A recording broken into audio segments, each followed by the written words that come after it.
A timid woman named Olivia Bennett was ruthlessly mocked, belittled, and nearly thrown out of the Riverdale County Courthouse in Portland when she dared to represent herself in a property dispute, until her billionaire husband, Alexander Reid, emerged from the shadows to reveal she secretly owned the prestigious law firm where the arrogant judge had built his entire career. Before we jump back in, tell us where you're tuning in from, and if this story touches you, make sure you're subscribed, because tomorrow I've saved something extra special for you.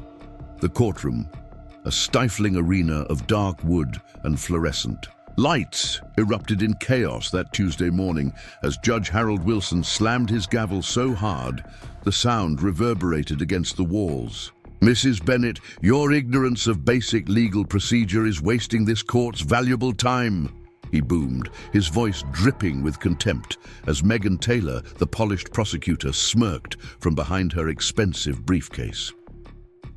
Olivia clutched, her worn leather notebook, her fingers trembling slightly, yet beneath her modest appearance and gentle demeanor, a truth so explosive simmered that it would soon silence them all. Who was she really? And what power was about to turn this courthouse upside down? She didn't belong there, or so everyone in the courtroom seemed to think. To them, Olivia was a naive nobody who'd foolishly decided to represent herself in a property dispute against Harper Development Group, a corporation with enough money to hire Megan Taylor, one of the most ruthless prosecutors in Portland. The courthouse regulars had placed bets on how quickly Judge Wilson would dismiss her case. It started condescendingly, as it often did in these David versus Goliath scenarios. Judge Wilson, a man whose silver hair matched his sterling reputation among the legal elite, peered down at Olivia from his bench and sighed dramatically. "Mrs. Bennett, do you understand the gravity of filing a case against Harper Development without proper legal representation?" Olivia nodded, her chestnut hair falling softly around her face. "Yes, Your Honor. I believe I can adequately present my case." A few chuckles rippled through the spectators' area. Gregory Phillips, the court clerk, exchanged amused glances with Megan Taylor, both seemingly entertaining themselves at Olivia's expense. Olivia's cheeks warmed with embarrassment, but she kept her eyes forward, focusing on the task at hand. She didn't bother explaining that she had spent weeks researching property law, preparing her arguments, and gathering evidence. She just wanted justice for the senior citizens being displaced from their homes and to go back to her quiet life. But Judge Wilson wasn't finished. By the time they reached the first witness, his patience had visibly thinned. "Mrs. Bennett," he interrupted her questioning, "could you please approach your point sometime this century? Some of us have important matters to attend to after this." Exhibition. More laughter. Louder this time. Megan Taylor didn't even try to hide her amusement, her perfect teeth flashing as she whispered something to her junior associate. Gregory Phillips snorted, making a show of checking his watch as if counting down the minutes until this farce would end. Olivia's fingers paused on her notes. She could feel heat creeping up her neck, but she straightened her posture and continued. "I apologize, Your Honor. I'm simply trying to establish that Harper Development knew these residents had legal protection under the Portland Housing Stability Act." Judge Wilson rolled his eyes. "Mrs. Bennett, I've been presiding over property cases since before you were likely born. I think I understand the relevant statutes without your elementary explanations." The humiliation had been building all morning. It started with sideways glances when Olivia walked in, wearing her simple blue dress and cardigan instead of a power suit. Then came the whispers when she sat up at the plaintiff's table alone, arranging her color-coded folders with methodical care. Gregory Phillips had accidentally knocked over her water glass while delivering documents, ruining one of her carefully prepared exhibits. "Oh, sorry about that," he'd said with a smirk. "Should have kept your papers further away." He hadn't offered to help clean up the mess. Then there was Stephanie Chen, the hostile witness from Harper Development's accounting department who kept referring to Olivia as this woman or she rather than addressing her directly. When Olivia tried to question her about discrepancies in the eviction notices, Stephanie had turned to Judge Wilson instead. "Your Honor, does she even know how to formulate a proper question? This is painful to watch." Judge Wilson had merely nodded in agreement, gesturing impatiently for Olivia to continue. "Mrs. Bennett, please try to be more concise. Ms. Chen is a busy professional." The implication was clear, unlike Olivia, who clearly had nothing better to do than waste the court's time. Now, as the morning dragged on, Judge Wilson checked his gold watch for the third time in 10 minutes. "Mrs. Bennett, we're approaching the lunch recess. Have you actually got any substantial evidence to present, or are we merely entertaining your theories about corporate conspiracy?" Olivia swallowed hard. "Yes, Your Honor.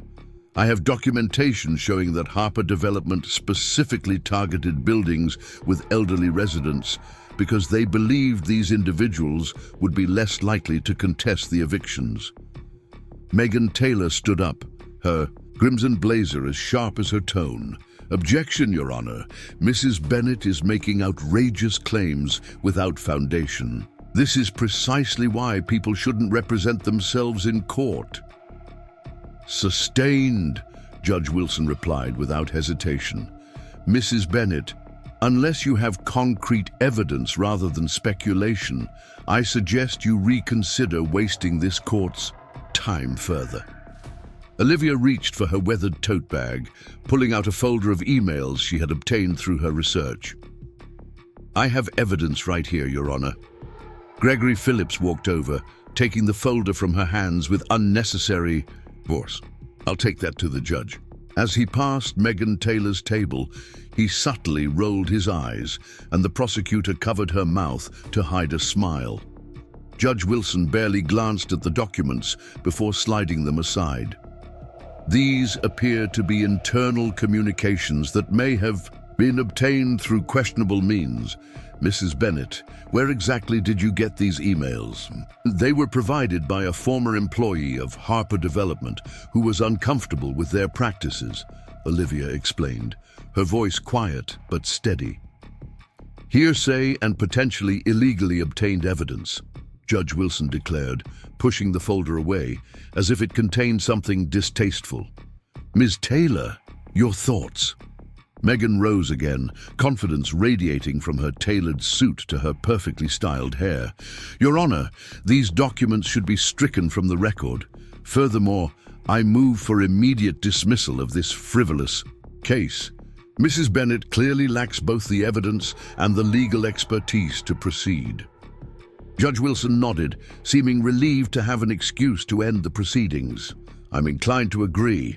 Mrs. Bennett, do you have anything substantial to add before I rule on Ms. Taylor's motion?" The courtroom felt suffocating. Every eye was on Olivia, most filled with pity or contempt. Her hands trembled slightly, but she kept her chin up. "I would like to request a short recess to organize my additional evidence, Your Honor." Judge Wilson sighed dramatically. "Fine. 20 minutes. But I warn you, Mrs. Bennett, if you don't present something compelling when we return, I will dismiss this case with prejudice." He slammed his gavel, adding under his breath but loud enough for the front rows to hear, "Some people simply don't know when they're outmatched." Laughter rippled through the courtroom as Olivia gathered her materials with shaking hands.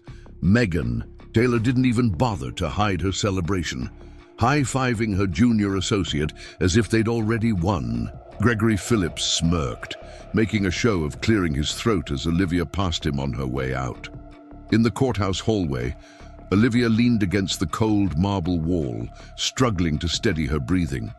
She pulled out her phone, staring at it for a long moment before dialing. She hadn't wanted to make this call. She'd wanted to win this case on her own merits, to help those seniors without using connections. But Judge Wilson had left her no choice. The phone rang just once before. Alexander Reid answered. "Liv, Everything okay? Preparing and narrating this story took us a lot of time, so if you are enjoying it, subscribe to our channel. It means a lot to us. Now back to the story. Not really, she admitted, her voice barely above a whisper. The judge won't even look at my evidence. They're all treating me like I'm some kind of joke. It's humiliating, Alex. There was a brief silence on the other end of the line. When Alex spoke again, his voice had that steely quality she recognized from his rare moments of genuine anger. Which courtroom? 207. But Alex, you don't need to. 20 minutes, Liv. Hang in there. The line went dead. Olivia returned to the courtroom with 2 minutes to spare, arranging her documents with calm precision, despite the continued snickering from Megan Taylor's table.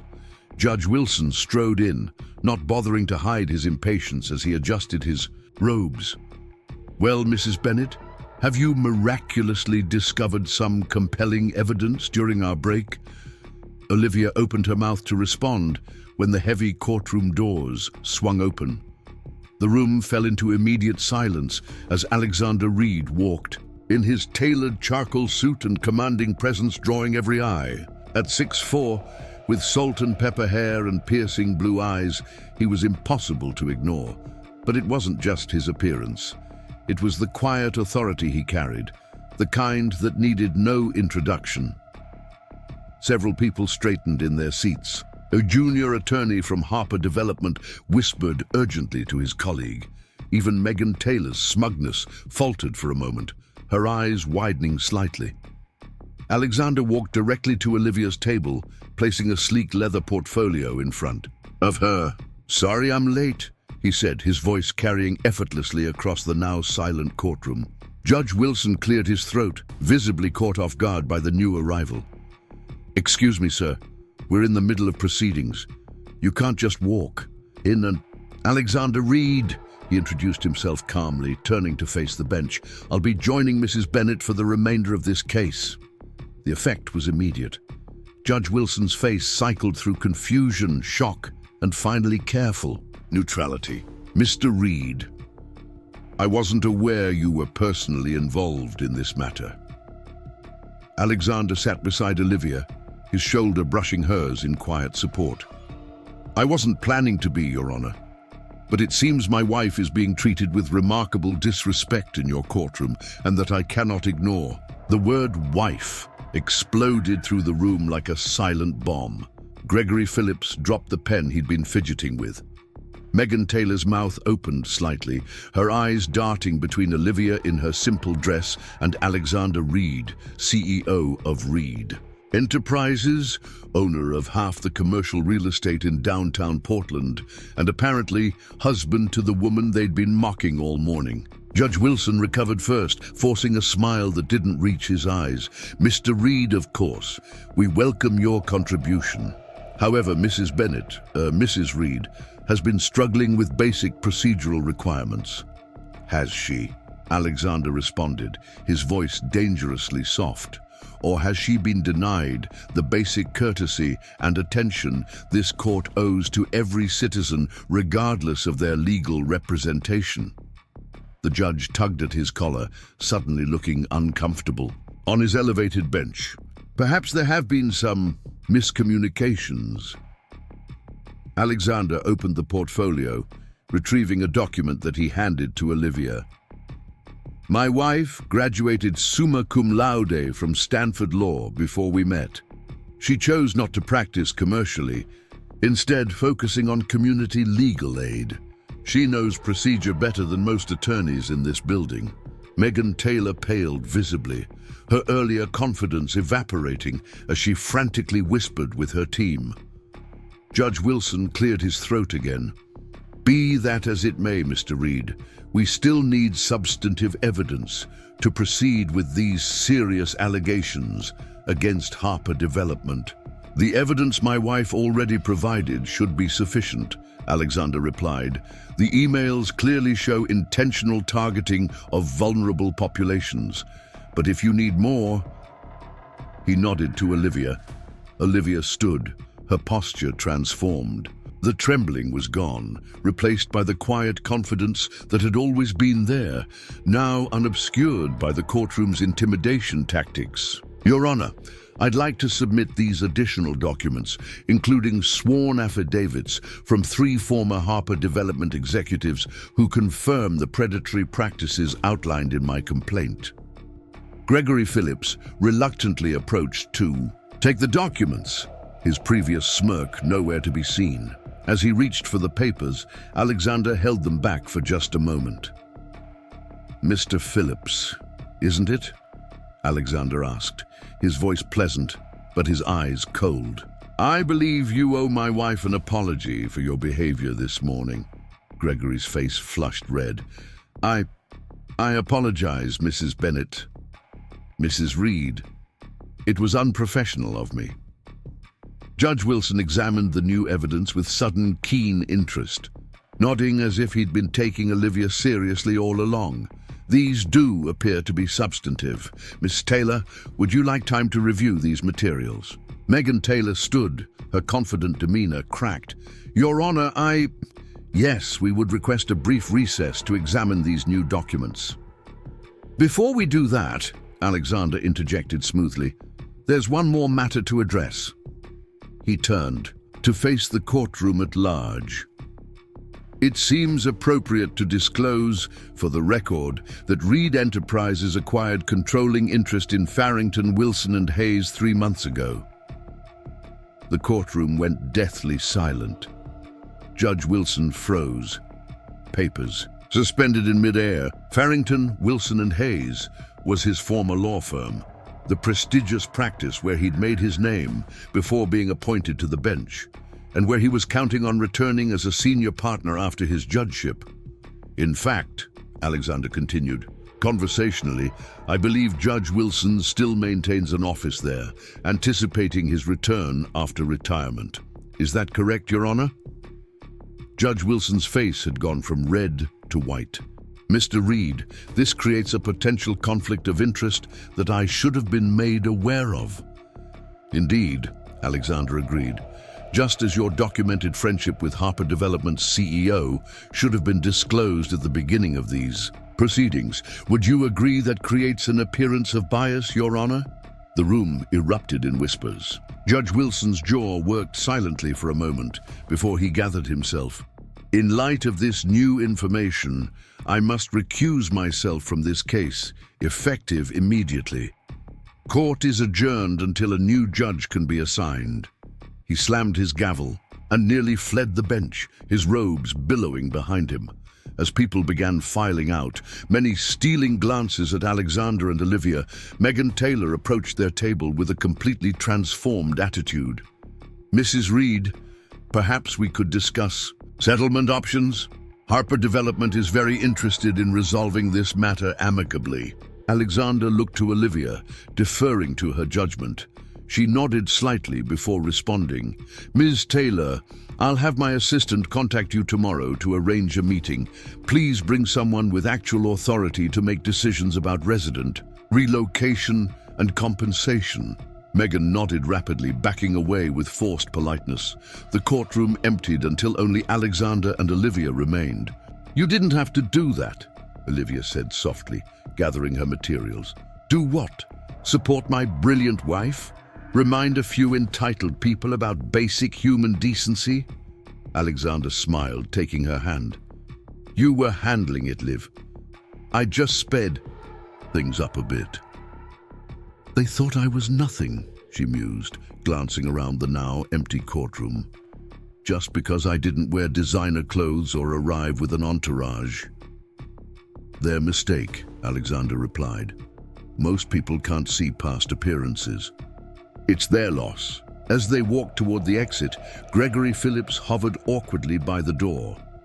"Mrs. Reid, your exhibit that I damaged, I made a copy for you." He thrust a folder toward her, unable to meet her eyes. Olivia accepted it with a gracious nod. "Thank you, Mr. Phillips." Outside the courthouse, the afternoon sun bathed the marble steps in golden light. Alexander loosened his tie as they descended. "So, celebratory dinner? Or too soon?" too soon, Olivia decided. I want to call Mrs. Abernathy and the others. First, let them know what happened. They've been so worried about losing their homes. Alexander nodded, unsurprised. It was this compassion, this genuine concern for others, that had first drawn him to Olivia years ago, when she was volunteering at a legal aid clinic and he was just another businessman trying to understand zoning regulations for his first major development. 3 weeks later, Harper Development signed a comprehensive settlement that allowed all current residents to remain in their homes with 10-year rent control protections, plus compensation for those who had already been displaced. Judge Wilson announced his early retirement, citing health concerns. Megan Taylor quietly transferred to a firm in Seattle. Olivia continued her work with community legal aid, occasionally representing vulnerable clients in court cases that mysteriously seemed to progress without the usual bureaucratic obstacles. If other judges and attorneys sometimes went out of their way to show her respect, she never mentioned it to Alexander. On a quiet Sunday evening, as they sat on the porch of their farmhouse outside Portland, Alexander had never understood why Olivia preferred it to their downtown penthouse, but respected her choice. She finally brought up the courthouse incident. "You know, you didn't have to reveal that you owned Wilson's law firm," she said, sipping her tea. "That was a bit dramatic, even for you."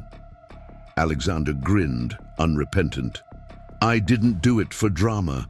I did it because he deserved to feel exactly what he'd been dishing out, the sudden realization that someone you've underestimated holds power over your future." He took her hand, his expression softening. "Besides, you would have won anyway. I just sped up the inevitable."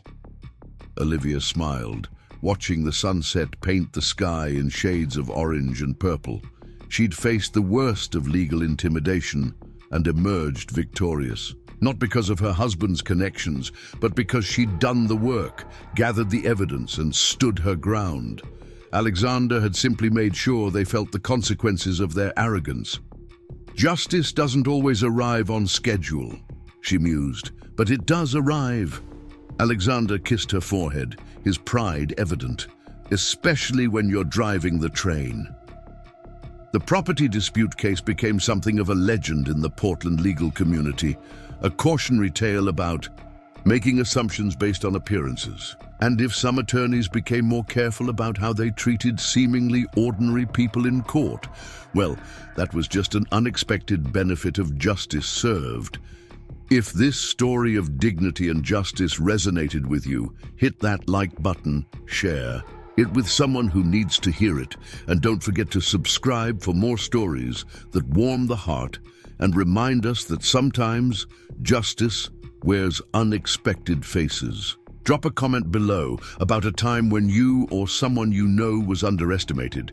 Thanks for listening, and I'll see you tomorrow with something special. Olivia's 20-minute recess felt like an eternity as she paced the cold marble hallway.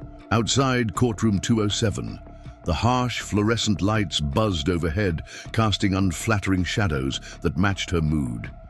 Each time the heavy wooden doors opened, curious eyes would peek out, followed by poorly concealed whispers and occasional snickers. She recognized a junior paralegal from Harper Development, pointing her out to a colleague, both of them shaking their heads in what could only be described as performative pity.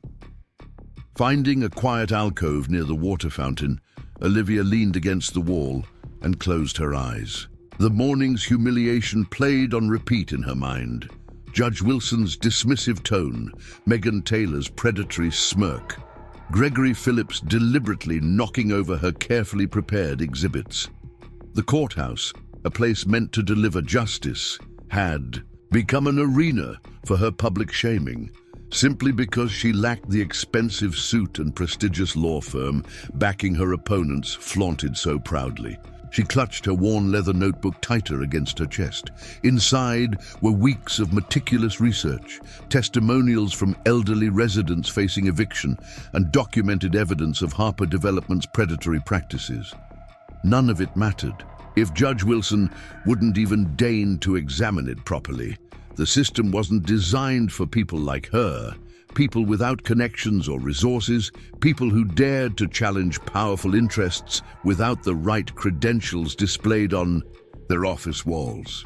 Her phone felt heavy in her cardigan pocket. She'd promised herself she wouldn't call him, wouldn't rely on his influence to win this battle. This was supposed to be her fight, her chance to help the community through her own efforts. But as the courtroom doors opened again, and she caught sight of Megan Taylor laughing with her junior associates, something in Olivia finally cracked. These people are bullying Mrs. Abernathy out of the home she's lived in for 40 years, she whispered, to herself, strengthening her resolve. This isn't about my pride anymore. With trembling fingers, she dialed the number. Alexander answered immediately. Liv, everything okay? His deep voice carried concern and warmth that nearly broke her composed facade. She stepped deeper, into the alcove, lowering her voice. Not really, it's worse than I expected, Alex. Tell me what's happening. The background noise on his end suggested he was in the middle of something important, likely the Beijing investment meeting he'd been preparing for all week. They won't even look at my evidence, she said, her voice catching. Judge Wilson keeps cutting me off. The prosecutor is treating this like some kind of joke, and the court clerk deliberately damaged my exhibits. She paused, swallowing hard. I know you have that important meeting, but I don't think I can do this alone anymore. The silence that followed lasted only seconds, but felt much longer. When Alexander spoke again, his voice had transformed. The gentle husband, replaced by the steel-spined CEO who commanded boardrooms across 3 continents. Which courtroom? At 207, but Alex. The Riverdale County building? Yes, but your meeting can wait. The finality in his tone brooked no argument. This matters more. I'll be there in 20 minutes. Before she could respond, he added, Liv, remember? Something for me. You're not asking for a favor. You're asking for justice. There's a difference. The line went dead. Olivia stared at her phone, conflicted emotions warring within her. Relief that help was coming. Frustration that she needed to call on Alexander's influence at all. And beneath it all, a small spark of anticipation.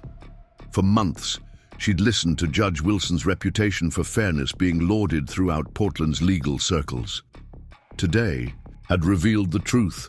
His fairness extended only to those with the right connections, the right appearance, the right pedigree. Perhaps it was time someone reminded him what justice actually meant. Squaring her shoulders, she navigated back through the crowded hallway toward courtroom 207. As she passed a cluster of attorneys, one nudged another, whispering something that made the group erupt in poorly concealed laughter. Olivia kept her gaze forward, though her cheeks burned with awareness. Mrs. Bennett, a voice called, stopping her in her tracks. Turning, she found herself face to face with Stephanie Chen, Harper Development's accounting director, who had testified earlier. With such blatant contempt, Ms. Chen. Olivia kept her voice neutral, despite the anxiety churning in her stomach.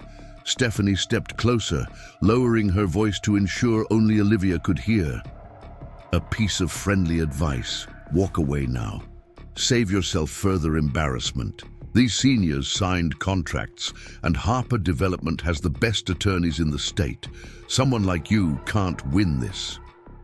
Someone like me, Olivia echoed, meeting the woman's condescending gaze. You know what I mean. No offense, but you're clearly out of your depth, playing at being a lawyer because you read some books. It's actually painful to watch. Stephanie's smile never reached her eyes. Judge Wilson has golf with our CEO next week. This case was over before it began. Rather than respond with anger, Olivia simply nodded. Thank you for that information, Miss Chen. It's quite illuminating.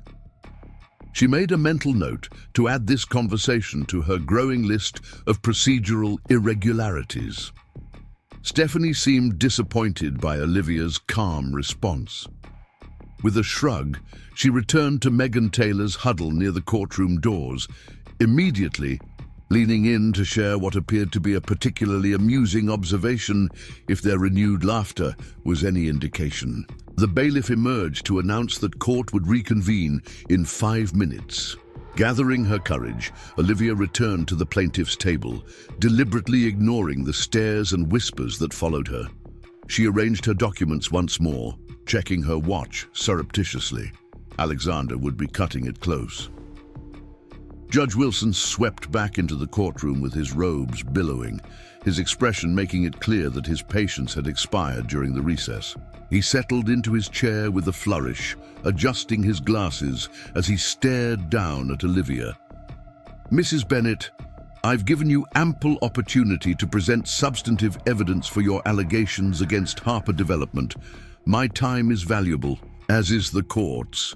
Do you have anything of actual legal merit to present, or shall we conclude these proceedings?" The condescension in his tone made several spectators snicker. Megan Taylor didn't even attempt to hide her triumphant smile as she straightened papers that needed no straightening. A predator confident her prey was cornered. Olivia rose to her feet, her voice steadier than she felt. "Your Honor, if you would please examine the emails I submitted earlier." "Mrs. Bennett," Judge Wilson interrupted, removing his glasses with theatrical weariness. "I've already ruled those documents inadmissible due to questionable provenance. Do you have anything else, or are we finished here?" The courtroom doors swung open at that exact moment. The sudden silence was so complete you could hear the antique wall clock ticking. Alexander Reid entered with the quiet authority of someone who never needed to ask for attention. It simply materialized around him. His tailored charcoal suit spoke of wealth without ostentation, his commanding height and athletic build drawing every eye in the room. Several attorneys present physically straightened in their seats, recognizing the man whose company owned half the commercial real estate in Portland. A junior attorney from Harper Development whispered urgently to his colleague. Even Megan Taylor's smug expression faltered as uncertainty flickered across her face. Alexander strode directly to Olivia's table, his footsteps echoing in the still, silent courtroom. He placed his leather portfolio on the table and turned to face her, his expression softening momentarily as their eyes met. "Sorry I'm late," he said simply, though his voice carried effortlessly across the hushed room. Judge Wilson cleared, his throat visibly discomforted by the unexpected interruption. "Excuse me, sir, we're in the middle of court proceedings. You can't simply walk in and join a party without proper—" "Alexander Reid," he introduced himself, turning to face the bench with the calm assurance of someone who had never been denied access to any room he wished to enter. "I'll be joining Mrs. Bennett for the remainder of this case." The effect of his name rippled through the courtroom like an electric current. Judge Wilson's expression cycled rapidly through confusion, shock, and finally strained neutrality. "Mr. Reid, I wasn't aware you were personally involved in this matter." "I wasn't planning to be," Alexander replied coolly, taking a seat beside Olivia. "However, after hearing about the treatment my wife has received in your courtroom today, I felt my presence was necessary." The word "wife" detonated like a silent bomb. Gregory Phillips fumbled the pen he'd been twirling between his fingers, letting it clatter to the floor. Megan Taylor's mouth formed a perfect O of shock, her gaze darting between Olivia in her simple blue dress and Alexander Reid, Portland's most eligible billionaire, apparently married to the woman they'd spent the entire morning ridiculing. Stephanie Chen, seated in the gallery, visibly paled. Several spectators shifted uncomfortably, suddenly finding the ceiling or their shoes fascinating. The transformation was instantaneous. The same people who had been smirking at Olivia minutes earlier now seemed desperate to appear as if they'd never harbored an unkind thought. Judge Wilson recovered first, forcing a smile that resembled a grimace, Mr. Reid, of course, we welcome your expertise. However, Mrs. Bennett, or rather Mrs. Reid, has been experiencing some difficulties with basic procedural requirements. Has she, Alexander responded, his voice dangerously soft, or has she been systematically obstructed at every turn? I've reviewed her preparations for this case, Your Honor. They're meticulous, comprehensive, and entirely in line with courtroom procedure. The judge tugged at his collar, suddenly looking uncomfortable on his elevated bench. Perhaps there have been some miscommunications. Perhaps, Alexander agreed, though his tone suggested he believed nothing of the sort. He opened his portfolio, retrieving a document that he passed to Olivia. For clarity, I should mention that my wife graduated summa cum laude from Stanford Law before we met. She chose community legal aid over corporate practice, a decision I've always admired. Megan Taylor seemed to physically deflate her earlier, confidence dissolving as she frantically whispered with her team. Judge Wilson cleared his throat again, the sound unnaturally loud in the tense courtroom. Be that as it may, Mr. Reid, we still require substantive evidence to proceed with these serious allegations against Harper Development. The evidence my wife already provided should be sufficient, Alexander replied smoothly. The emails clearly show intentional, a targeting of vulnerable populations, but if you need more, he nodded to Olivia, yielding the floor. With Alexander's steady presence beside her, Olivia stood, her posture transformed.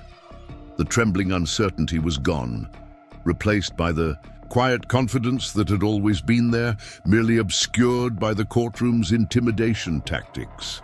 Your Honor, I'd like to submit these additional documents, she said, her voice clear and confident, including sworn affidavits from 3 former Harper Development executives confirming the predatory practices outlined in my complaint. Gregory Phillips reluctantly approached to take the documents, his earlier smirk nowhere to be seen. As he reached for the papers, Alexander held them back for just a moment. Mr. Phillips, isn't it? Alexander asked, his voice pleasant but his eyes cold. I believe you owe my wife an apology for your behavior this morning. Gregory's face flushed crimson. I apologize, Mrs. Bennett, Mrs. Reid. It was unprofessional of me. Judge Wilson examined the new evidence with sudden keen interest, nodding as if he'd been taking Olivia seriously all along. These do appear to be substantive. Ms. Taylor, would you like time to review these materials? Megan Taylor stood, her confident demeanor cracked. Your Honor, Yes, we would request a brief recess to examine these new documents. Before we do that, Alexander interjected smoothly, there's one more matter I believe should be addressed. He turned slightly, his gaze sweeping the courtroom. It seems appropriate to disclose, for the record, that Reid Enterprises acquired controlling interest in Farrington, Wilson and Hayes 3 months ago. The courtroom went deathly still. Judge Wilson froze, papers suspended in midair. Farrington, Wilson and Hayes was his former law firm, the prestigious practice where he'd made his name before being appointed to the bench and where he was counting on returning as a senior partner after his judgeship concluded. In fact, Alexander continued conversationally, I believe Judge Wilson still maintains an office there, anticipating his return after his term on the bench. Is that correct, Your Honor? Judge Wilson's complexion had transformed from flushed to ashen. Mr. Reid, this creates a potential conflict of interest that I should have been made aware of. Indeed, Alexander agreed. Just as your weekly golf games with Harper Development's CEO should have been disclosed at the beginning of these proceedings. Would you agree that creates an appearance of bias, Your Honor? The room erupted in whispers. Judge Wilson's jaw worked silently for a moment before he gathered himself. In light of this new information, I must recuse myself from this case, effective immediately. Court is adjourned until a new judge can be assigned. He slammed his gavel and nearly fled the bench, his robes billowing behind him. The courtroom buzzed with excitement as people began gathering their belongings, many stealing glances at Alexander and Olivia with new appraisal in their eyes. Stephanie Chen slipped out quietly through a side door, avoiding eye contact with everyone. Gregory Phillips busied himself with papers, clearly hoping to become invisible. Megan Taylor approached their table with a completely transformed attitude, her earlier arrogance replaced by carefully calculated deference. "Mrs. Reid, perhaps we could discuss settlement options. Harper Development is very interested in resolving this matter amicably." Alexander looked to Olivia, deferring to her judgment. She nodded slightly before responding. "Ms. Taylor, I'll have my assistant contact you tomorrow to arrange a meeting. Please bring someone with actual authority to make decisions about resident relocation and compensation." "Of course, absolutely," Megan nodded rapidly, backing away with forced politeness. "We're eager to find a solution that works for everyone." As the courtroom emptied, Alexander placed his hand lightly on Olivia's back. "Ready to go?" She nodded, gathering her materials with steady hands. When only the two of them remained, in the cavernous room, she finally allowed herself a deep breath, the tension of the morning releasing from her shoulders. "You didn't have to do that," she said softly, meeting his gaze. "Do what? Support my brilliant wife? Remind a few entitled people about basic human decency?" Alexander's expression softened. "You were handling it, Liv. I just sped things up a bit." "I thought I was nothing," she mused, glancing around the now empty courtroom. "Just because I didn't arrive with an entourage or wear designer labels." "Their mistake," Alexander replied simply. "Most people can't see past appearances. It's their loss." As they walked toward the exit, Gregory Phillips hovered awkwardly by the door, clutching a folder. "Mrs. Reid, the exhibit that was damaged earlier, I made a copy for you." He thrust the folder toward her, unable to meet her eyes. Olivia accepted it with a gracious nod. "Thank you, Mr. Phillips." Outside the courthouse, reporters had already gathered, alerted by the courtroom drama. Alexander guided Olivia around them with practiced ease, his hand protective at the small of her back as they made their way to where his driver waited with the car door open. "Mr. Reid, is it true you own Judge Wilson's law firm?" one reporter called out. "Mrs. Reid, why did you use your maiden name in court?" shouted another. Alexander simply smiled politely without answering, ensuring Olivia was safely in the car before joining her.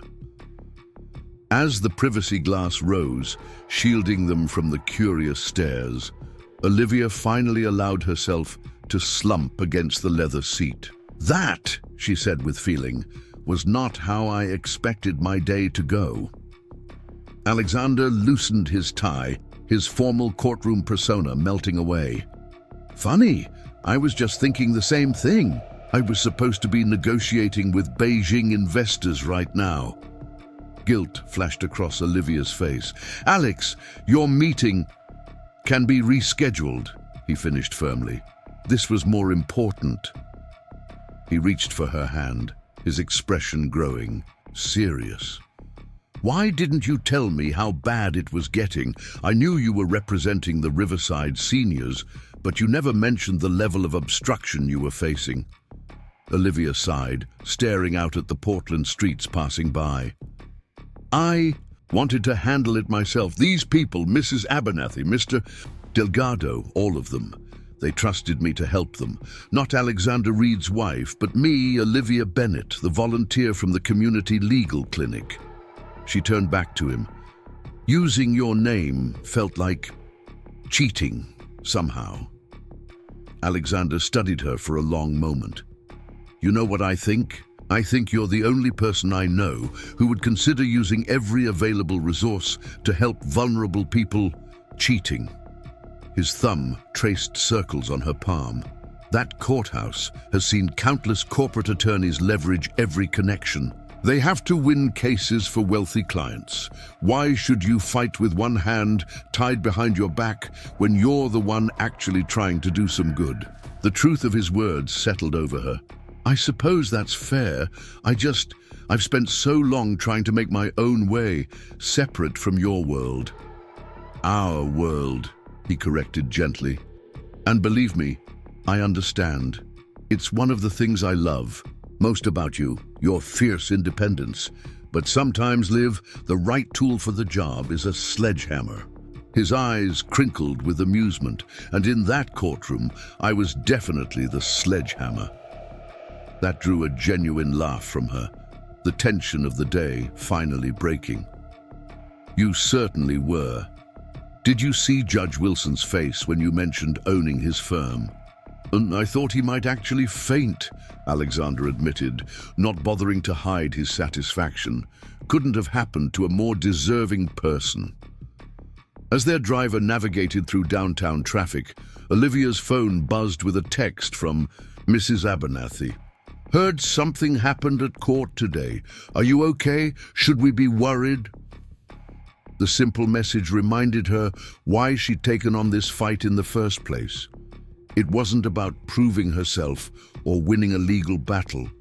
It was about protecting people who had nowhere else to turn. I need to call Mrs. Abernathy, she said, looking up at Alexander. She's probably heard rumors and is worried. Alexander nodded. Use the car phone, better sound quality. And Liv, tell her everything. These people deserve to know who's really fighting for them. With a grateful smile, Olivia made the call, explaining the day's events to an increasingly delighted Mrs. Abernathy. By the time she hung up, they had arranged for a community meeting the following evening to update all the affected residents on the case's dramatic turn. They want to meet you, she told Alexander as she ended the call. Mrs. Abernathy says she needs to thank the man who, and I quote, finally showed those corporate vultures they can't push us around. I'll be there, he promised, but make sure they understand. You're the one who built this case. You're the one who's been fighting for them all along. I just provided a bit of dramatic flair at the end. Olivia smiled, resting her head against his shoulder as the car turned onto the bridge spanning the Willamette River. Below them, the water sparkled in the afternoon sunlight, the city's skyline rising beyond. She thought about the contrast between her morning and afternoon, how quickly fortunes could change, how appearance and perception shaped people's reactions. You know what the strangest part is? She mused. Nothing about me changed between this morning and this afternoon. Same clothes, same evidence, same arguments. All that changed was their perception of who I am. Alexander's arm tightened around her shoulders. That's how it always works, unfortunately. People see what they expect to see until something forces them to look deeper. I felt so small in that courtroom, she admitted quietly, like I was nothing. You, Alexander said with fierce conviction, could never be nothing. Not to the people you help. Not to me. He pressed a kiss to her temple. And after today, certainly not to Judge Harold Wilson. As the car continued toward their farmhouse outside the city, Olivia found herself thinking about identity and worth. How people assigned value based on superficial markers. How easily those judgments could be shattered. The courtroom dynamics had transformed, not because she had changed, but because others' perception of her status had shifted. It was a sobering reminder of how the world often worked, but also a powerful lesson. She thought of Stephanie Chen's condescending advice to walk away and save herself the embarrassment. How many others had walked away over the years, intimidated by systems designed to make them feel small. Penny for your thoughts? Alexander asked as the city gave way to suburbs and eventually the rolling countryside. I was just thinking about systemic intimidation, she replied. But how many people might have valid cases but get discouraged by the theatrics and hostility of the courtroom experience? Alexander nodded thoughtfully. The legal system is designed to be navigated by insiders. It's one of the reasons I've always admired your community work. You're translating that world for people who would otherwise be shut out of it. Maybe that's the next project, she mused. After we secure housing for the Riverside residents, some kind of advocacy program to help people represent themselves effectively in court. I like it, Alexander said, and I know just the brilliant attorney who could lead it. They shared a smile as the car turned down the long driveway leading to their farmhouse. Unlike the sleek downtown penthouse Alexander maintained for business purposes, this was home. A century-old structure they'd lovingly restored together, surrounded by apple orchards and a view of Mount Hood on clear days. As they approached the house, Olivia felt the last of the day's tension melting away. The contrast between the cold formality of the courthouse and the warm welcome of home reminded her of what truly mattered. Not the opinions of people like Judge Wilson or Megan Taylor, but the real connections and meaningful work that shaped her life. "What now?" Alexander asked as they climbed the porch steps, the evening sun casting long shadows across the wooden boards. "Now," Olivia said decisively, "we prepare for settlement negotiations. Harper Development will try to minimize their exposure, but those seniors deserve proper compensation and guarantees." Alexander grinned, holding the door open for her. "There's my fearless advocate. I was worried the courtroom might have shaken your confidence." "It did," she admitted, stepping into the warmth of their home, "but not anymore." She turned to face him, gratitude and love evident in her expression. "Thank you for showing up today, not just for me, but for what's right." "Always," promised, closing the door behind them. "Though I have to admit, the look on Judge Wilson's face when I mentioned owning his firm was a nice bonus." Olivia laughed, the sound echoing through their home as they left the courtroom drama behind at least for one evening. Tomorrow would bring new challenges, settlement negotiations, community meetings, perhaps even media attention now that Alexander's involvement was public. But tonight, in the quiet sanctuary of their farmhouse, none of that mattered. What mattered was that justice had a fighting chance, that the powerful had been reminded of their accountability, and that Olivia Bennett Reid had reclaimed her voice in a system designed to silence people like her. As Alexander disappeared into the kitchen to prepare dinner, he had always been the better cook between them. Olivia kicked off her shoes and took a moment to simply breathe. The journey wasn't over, but today had been a turning point. Not just for the case, but for her understanding of how to navigate a world that too often valued appearance over substance. Perhaps the most powerful lesson wasn't about winning or losing, but about recognizing when to stand alone and when to accept help, when to work within the system and when to challenge its very foundations. It was a balance she was still learning. But after today, she felt more certain than ever that she was on the right path. From the kitchen came the sounds of Alexander humming as he chopped vegetables, the domestic normalcy a stark contrast to his courtroom persona. She smiled, grateful for this partnership that allowed both of them to be fully themselves, the billionaire businessman and the community advocate, supporting each other's missions while creating something greater together than either could accomplish alone. Tomorrow would bring new battles, but tonight, in this moment, victory tasted sweet. The news spread through Portland's legal community like wildfire. By morning, every attorney, paralegal, and courthouse administrator had heard some version of what was already being called the Reid revelation. The details varied with each retelling. Some claimed Judge Wilson had been escorted out by security. Others insisted Alexander Reid had threatened to buy the entire courthouse. But the core truth remained undisputed. Harold Wilson, the most feared judge in Riverdale County, had been forced to recuse himself after his conflicts of interest were exposed in spectacular fashion. At Harper Development's downtown headquarters, the mood was decidedly grim. CEO Thomas Harper paced his corner office, pausing occasionally to glare at the Portland skyline as if the city itself had betrayed him. Across from his desk, Megan Taylor sat rigid in her chair, her usual confidence replaced by thinly veiled anxiety.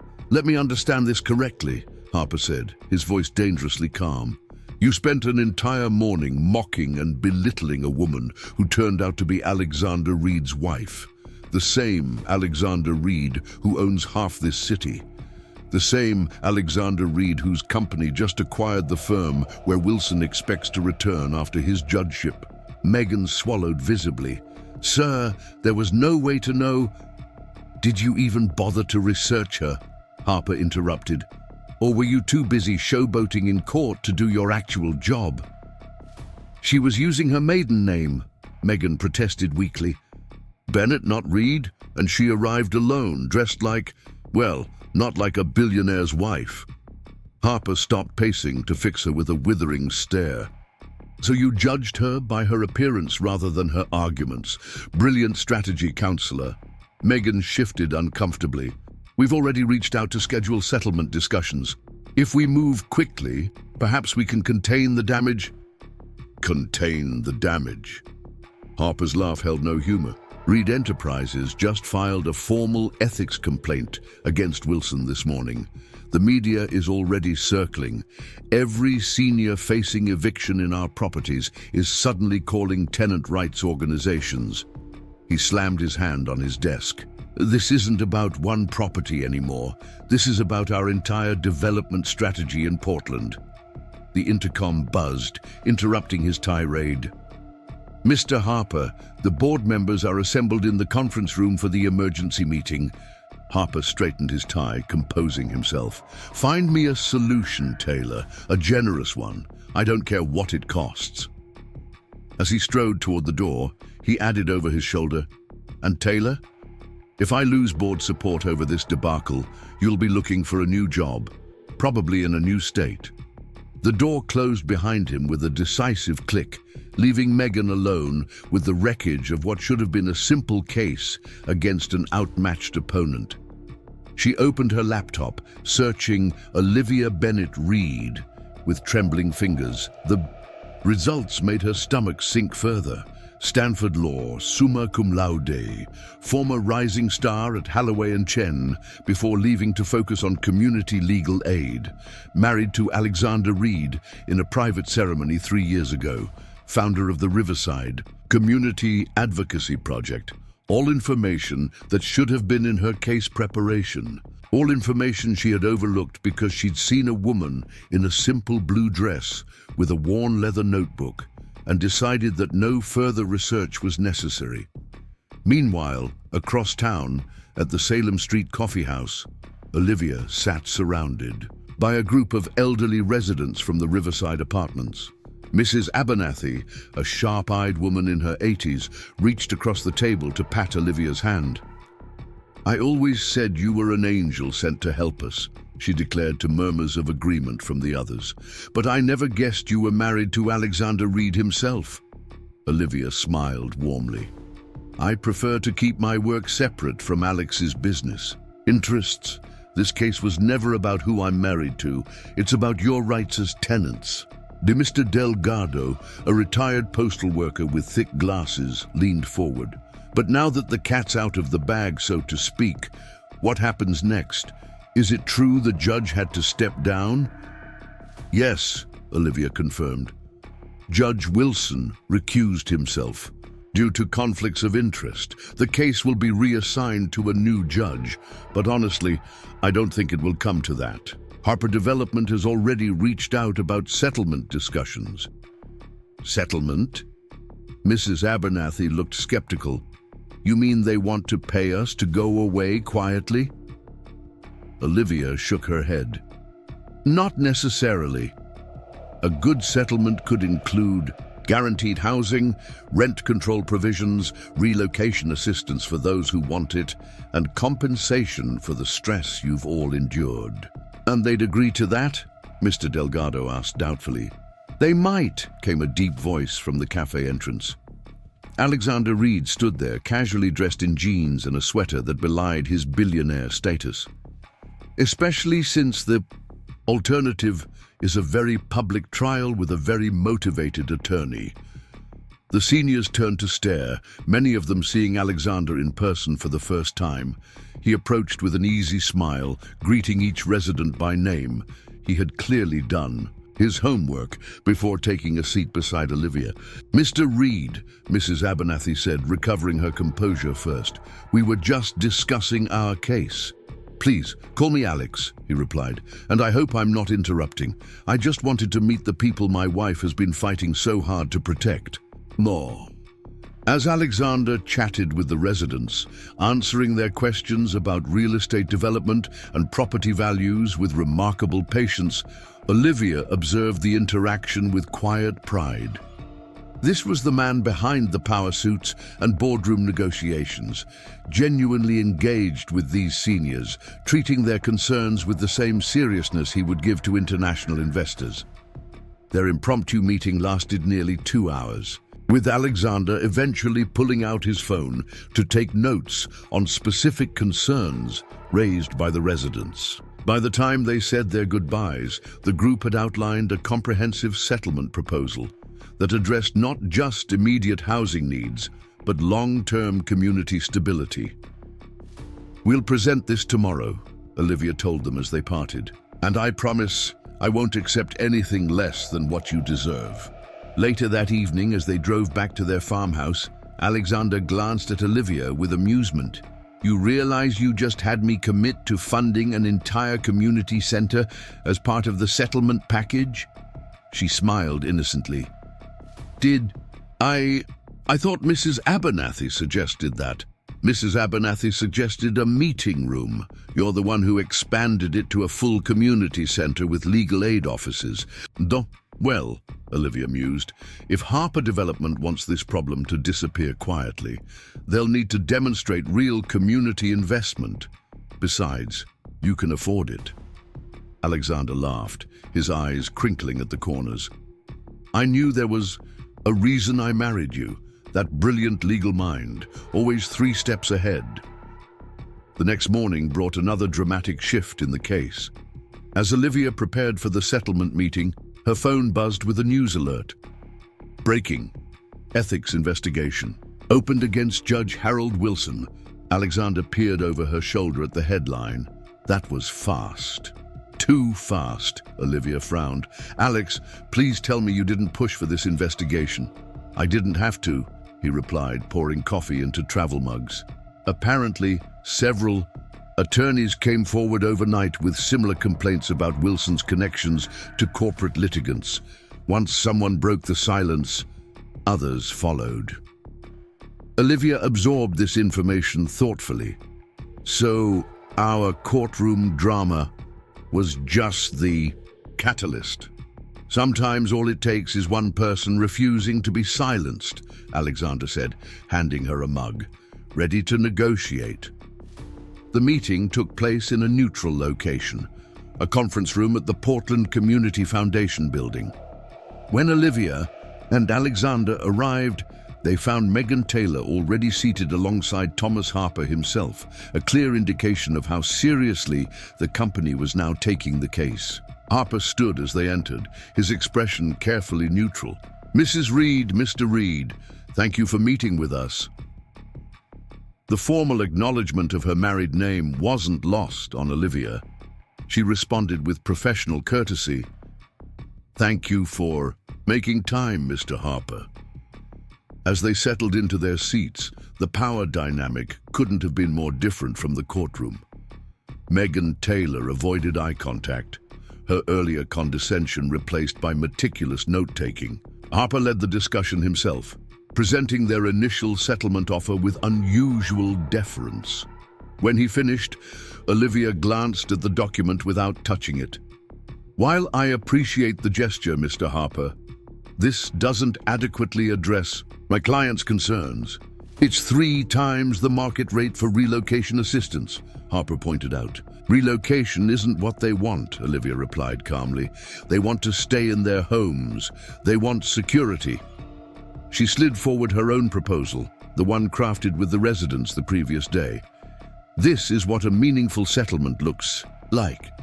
Harper scanned the document, his eyebrows rising with each page. When he reached the community center provision, he looked up sharply. This is extensive. It's fair, Olivia countered, and considerably less expensive than protracted litigation, negative publicity, and potential expansion of the case to include your other properties with similar issues.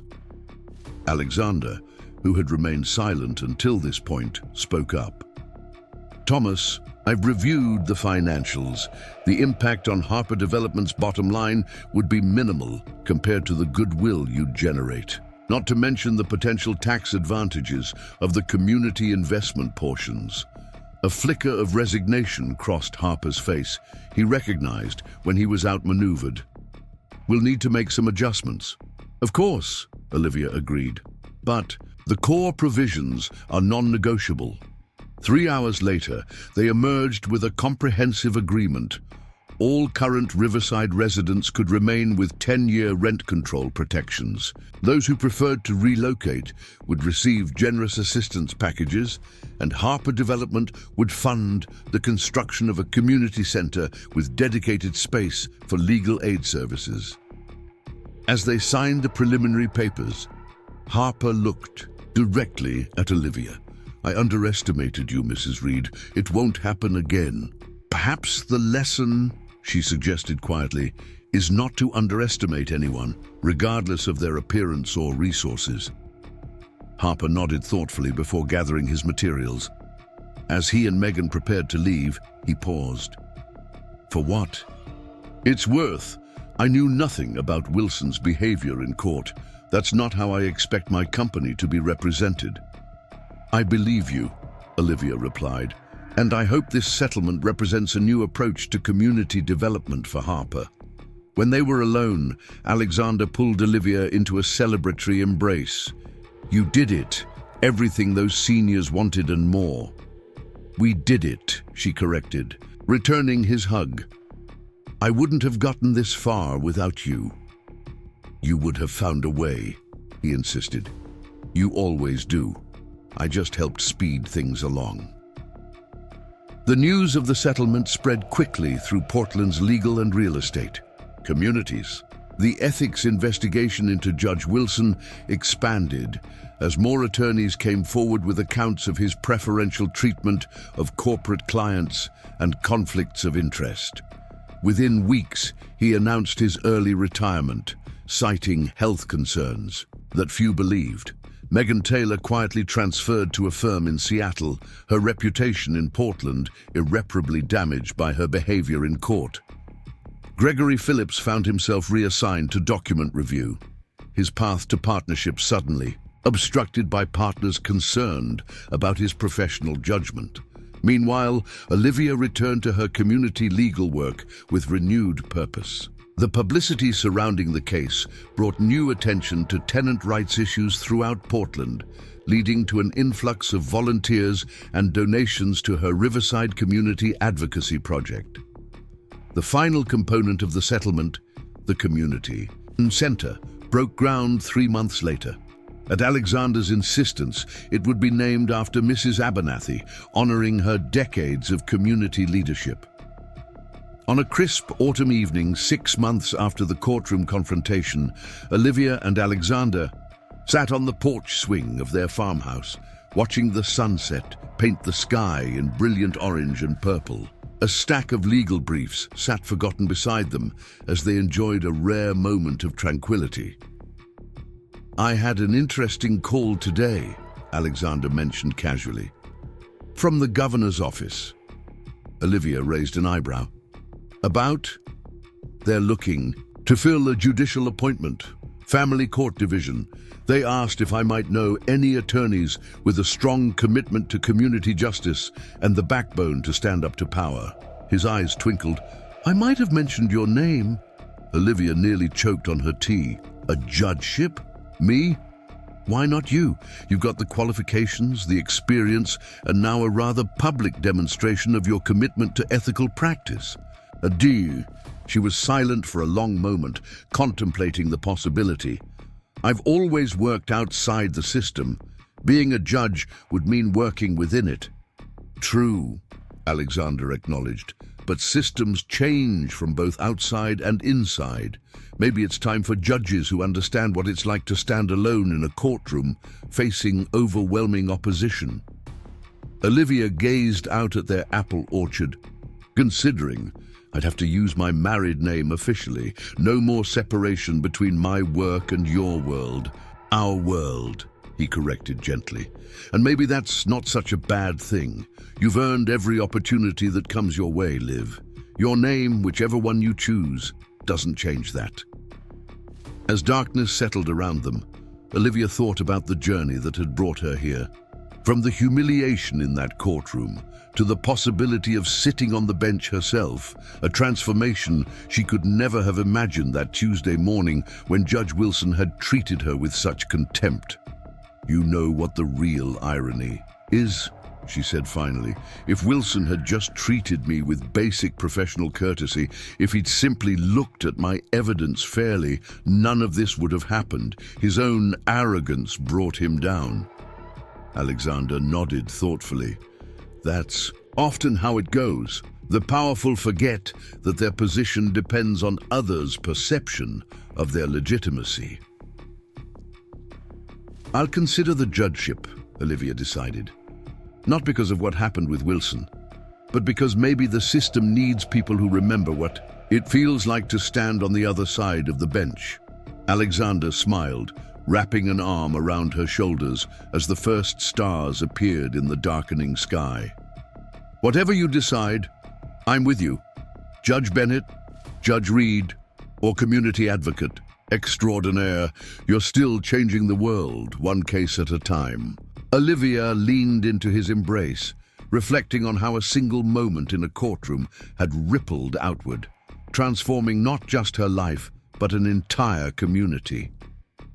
The simple woman they had tried to humiliate had emerged not just victorious, but empowered, ready to ensure that justice truly was blind, not to the truth, but to the superficial markers of worth and status that had clouded it for too long. Up next, you've got two more standout stories right on your screen. If this one hit the mark, you won't want to pass these up. Just click and check them out.